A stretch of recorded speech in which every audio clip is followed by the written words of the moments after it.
time. There's never enough of it. It's always getting away from me, that's what it means. The most precious thing we have, and like I feel like I end every day and I just wonder where on earth that went. It's hard to say where it started now, but I was brought up to know that a watch was a significant and a special item. I was given a watch when I was 18, my first sort of proper watch, if you like. But I didn't really get into the watch world, wasn't really aware of it for quite a few years after that, when I started working as a journalist. What fascinates me about it is the way it touches on so many other realms of interest, so design or history or technology, science or art or style.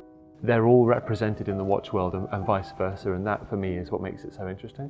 My very first watch, I actually had a Flic Flac, which was red, a kind of nice metallic red. It had this wonderful rounded case. I can really picture it actually, this is amazing. I haven't seen that watch for decades. It had a blue sort of fabric strap, red case, sort of bluish dial with the classic Flic Flac, man with the hands.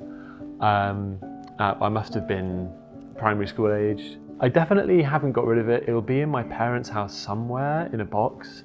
Not exactly box and papers, but I'm definitely sure it still exists somewhere. I think having recently become a father, it's family time now. It's time with my daughter as she's growing up. Time to see her and be present at that early stage in her life, because those are moments I'll never get back. I think if by style you include design and proportion and colour and the size and the shape, then I actually think it's one of the most important things. That's not to say I don't care about the movements, I really do. Obviously I'm definitely going to think about the mechanics and the build quality and the watchmaking that's gone into it. But if it doesn't look right or feel right, then I can't buy it, no matter how sort of well it's made. The more you know, the less you know, and nobody knows it all. And I think I see a lot of people wrestling with this, and you have to recognize, I think, that just because perhaps if you haven't got a millionaire's budget, doesn't mean your tastes or your opinions on watches are any less valid.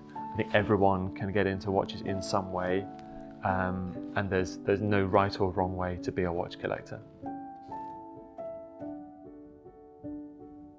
I don't own one. I think they're great. I think they do a great job. But other than the fact that they both go around your wrist, I don't honestly think there's an awful lot to compare mechanical watches and smartwatches.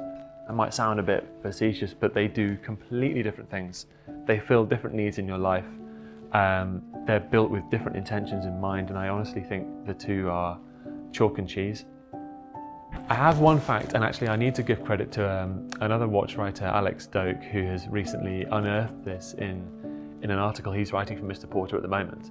It is that the average watch movement is so efficient, the power it would use is so small, that the energy contained in a Mars bar is enough to power it for nearly 9,000 years.